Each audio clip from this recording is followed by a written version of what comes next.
स्वागत है दोस्तों आपका कॉमर्स संसार में। मैं हूं मंजूर सर और आज के इस वीडियो में cash book and subsidiary books के बारे में हम बात करने वाले हैं। जी हाँ दोस्तों, आइए हम जानते हैं कैश बुक किसे कहते हैं। तो सिंपल सी बात है कि कैश बुक हम उस बुक को कहेंगे जिसमें नगद लेन देन का लेखा किया जाता है, उसे हम कैश बुक कहते हैं। मीन्स नगद प्राप्ति को लिखा जाता है और नगद जाने को लिखा जाता है, भुगतान को लिखा जाता है। तो कैश बुक के डेबिट साइड में ओपनिंग बैलेंस होता है। जितना भी प्राप्ति होता है, चाहे जिस तरह से प्राप्ति हो, कमीशन के रूप में प्राप्ति हो, सेल के रूप में प्राप्ति हो या किसी बकाया देनदार से प्राप्ति हो, सभी प्राप्ति को हम इसके डेबिट साइड में लिखेंगे। जबकि सभी भुगतान को, चाहे वो हम एक्सपेंस कर रहे हो या फिर रेंट दे रहे हो या फिर दिगर अपने क्रेडिटर को दे रहे हो, सारे खर्चे को हम जो है CR साइड में लिखेंगे। तो ये हमारा रिसिप्ट एंड पेमेंट की तरह ही बनता है ये कैश बुक। इनकी कुछ सहायक बहियाँ होती है। जब बिजनेस का आकार बड़ा हो जाता है, रोजनामचा से काम चलाना मुश्किल हो जाता है, तो व्यवसायी जो है अपने रोजनामचा को कई छोटे छोटे भागों में बांट देते हैं। इसे हम सब डिवीज़न कहते हैं। इस सब डिवीज़न को हम सब्सिडरी बुक्स कहेंगे। इसके लिए व्यवसायी जो है कुछ अकाउंट अलग खोलते हैं, जैसे कि purchase return, sales return, debtor, creditor, इन सब का जो है हम स्पेशली अकाउंट खोल लेते हैं ताकि जो मामला इनसे हो रहा है, लेन देन हो रहा है कंटिन्यू, ये अलग होता रहे।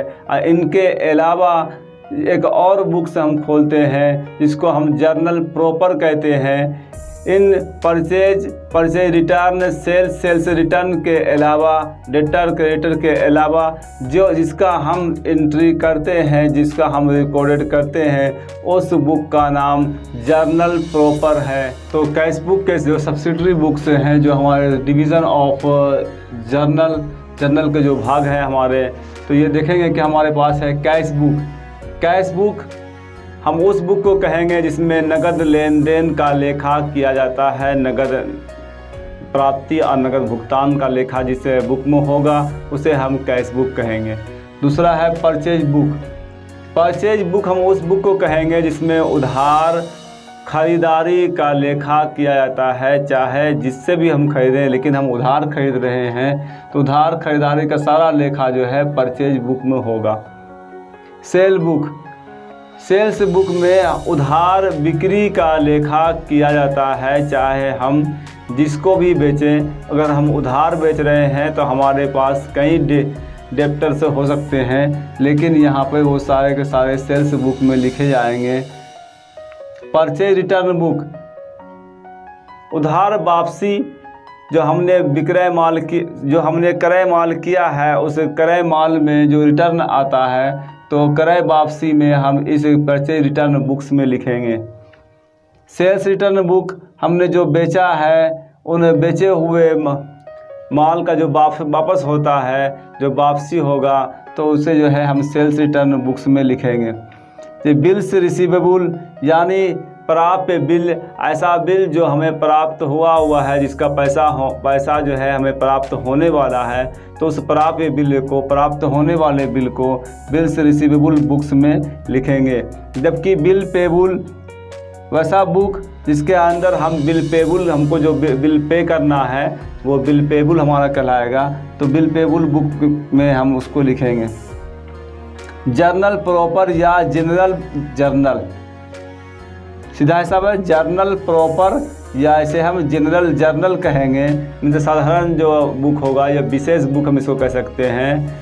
तो ये इसके अंदर उन लेन देनों का लेखा होगा जो इन सब में नहीं होगा। ये हमारे सारे जितना भी खाता है, लेजर है, इन सब के अलावे जितना भी एंट्री होगा वो जो है हमारे जर्नल प्रॉपर में। दोस्तों देखते हैं कि जर्नल के उप विभाजन से हमें क्या लाभ हुआ, क्या फ़ायदा है। हम जो सब डिवीज़न ऑफ बुक्स करते हैं, जर्नल बुक्स करते हैं, तो इससे क्या फ़ायदा होता है हमें।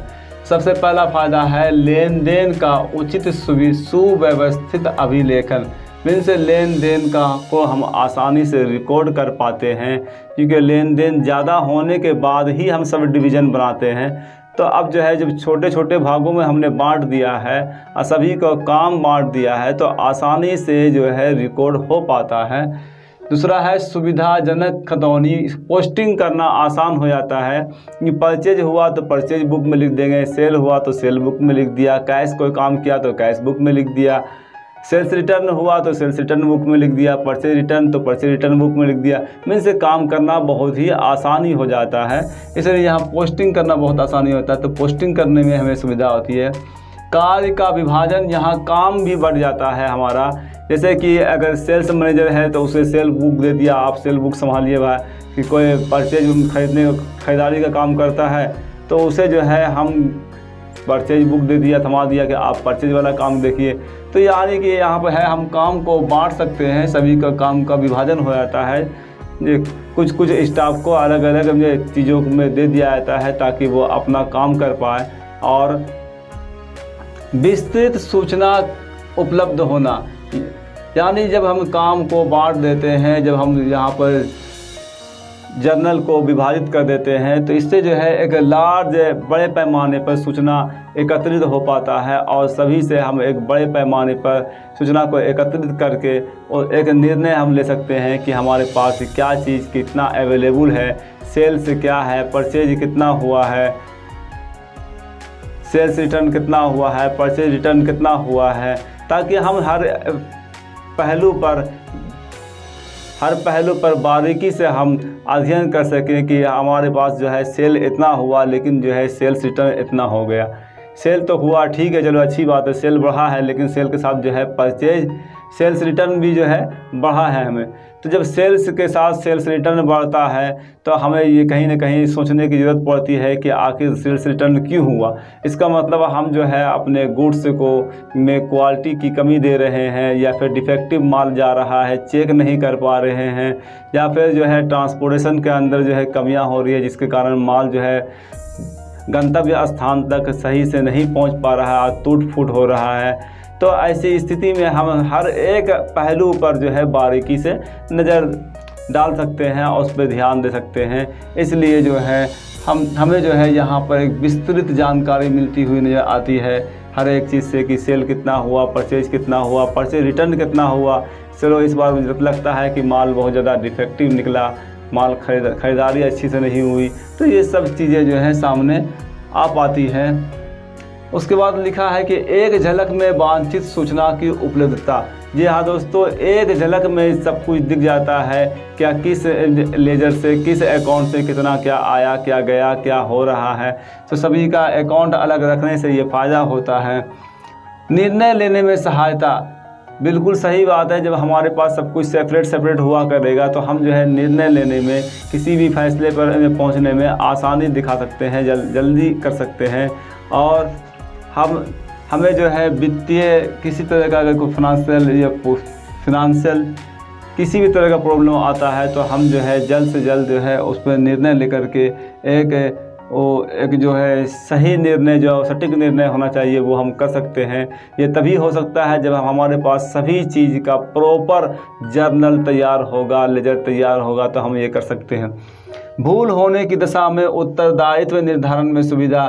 जी हाँ दोस्तों, अगर किसी से भूल हो रही है, किसी कोई स्टाफ जो है गलतियाँ कर रहा है, तो यहाँ पर सारा जो है वो प्रूफ इकट्ठा रिकॉर्ड हो जाता है कि किसके हाथ में कौन सा अकाउंट है और किस खाते में गलतियाँ हो रही है, कि इससे संबंधित जो है जो स्टाफ, जो सैलरी, जो क्लर्क वगैरह हैं, और उनसे जो है हम जवाब तलब कर सकते हैं कि आखिर वजह क्या है, क्या वजह है। तो ये उनके हम कारणों को भी ढूंढ सकते हैं। तो ये पता पहले तो करना ही होगा कि हाँ किस जगह पे क्या हो रही है, सेल में गड़बड़ी है कि परचेज में गड़बड़ी है या परचेज रिटर्न में गड़बड़ी है। कहने मतलब किस बुक में गड़बड़ी है, उन बुक में अगर पता चल जाए तो उससे संबंधित अधिकारी, संबंधित जो स्टाफ से हम जो है पूछताछ कर सकते हैं और जो है एक निर्णय ले सकते हैं कि इसके जिम्मेदार कौन, इसके उत्तरदायित्व किसके ऊपर जाएगा। उम्मीद करते हैं दोस्तों आज का जो ये वीडियो है कैश एंड सब्सिडरी बुक से आपको अच्छा लगा होगा। अगले क्लास में हम जो है कैश एंड सब्सिडी बुक्स खोल के देखेंगे कि कैश बुक खोलेंगे और कैश बुक के अलावा भी जितने भी सब्सिडी बुक्स हैं सभी बुक्स को हम खोल करके देखेंगे कि इसमें कैसे एंट्री होता है, कैसे बैलेंस बीडी होता है, कैसे बैलेंस सीडी होता है। तो दोस्तों वीडियो को लाइक करें, कमेंट करें, चैनल पे आप नए हैं तो सब्सक्राइब जरूर करें, बेल बटन को दबाकर ऑल कर दें ताकि हर आने वाली वीडियो का नोटिफिकेशन आपको मिलता रहे। आज का ये सवाल है कि जर्नल प्रॉपर बुक्स को और किस नाम से जाना जाता है। सवाल एक बार फिर से हम दोहराते हैं, जर्नल प्रॉपर बुक्स को या प्रॉपर जर्नल को और किस नाम से जाना जाता है। इसका जवाब आप कमेंट में दे सकते हैं